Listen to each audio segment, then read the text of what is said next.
Bom dia, eu sou Leonardo Artioli. Bom dia, eu sou Matheus Pereira. Nós vamos falar sobre Immanuel Kant. Bom, vou falar um pouco da biografia de Immanuel Kant. Immanuel Kant nasceu na cidade de Königsberg, na antiga Prússia. Ele nasceu dia 22 de abril de 1724 e faleceu em 12 de fevereiro de 1804. Kant nasceu, viveu e morreu em Königsberg, uma cidade da antiga Prússia, na Alemanha Oriental. Filho de um comerciante de descendência escocesa, recebeu uma educação pietista. Frequentou a universidade como estudante de filosofia e matemática. Dedicou-se ao estudo e ao ensino, vindo a desempenhar as funções de professor na Universidade de Königsberg. A obra de Kant pode ser dividida em dois períodos fundamentais: o pré-crítico e o crítico. Em relação ao pré-crítico e o crítico, surgiu o criticismo, que é uma visão estabelecida por ele mesmo, que critica o empirismo, que é a noção objetiva, e o racionalismo, que é a noção subjetiva. Kant diz que não se pode conhecer as coisas em si, mas somente aquilo através do fenomenológico, através do fenômeno.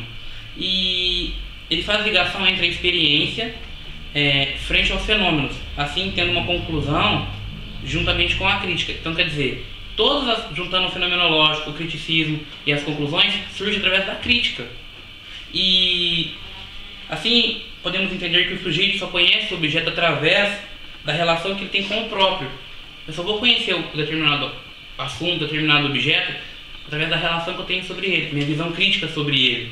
E Kant criou o fenomenalismo justamente para isso, que o homem não pode conhecer as coisas em si, somente o fenômeno. Que através do fenômeno ele consegue ter uma visão crítica sobre determinado assunto.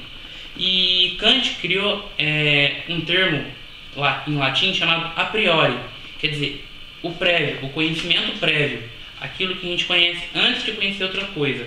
Por exemplo, ele cita o conhecimento vulgar sobre determinado assunto. A priori é o conhecimento vulgar, em síntese, que diz respeito ao conhecimento subjetivo de algo. Eu não tenho conhecimento específico sobre aquilo.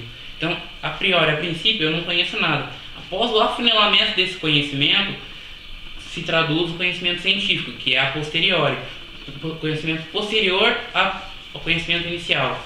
E até hoje, tanto Miguel Reale, em sua obra Filosofia do Direito, cita Kant como um dos pais da filosofia, que através de Kant, os pensadores como Bacon, Descartes,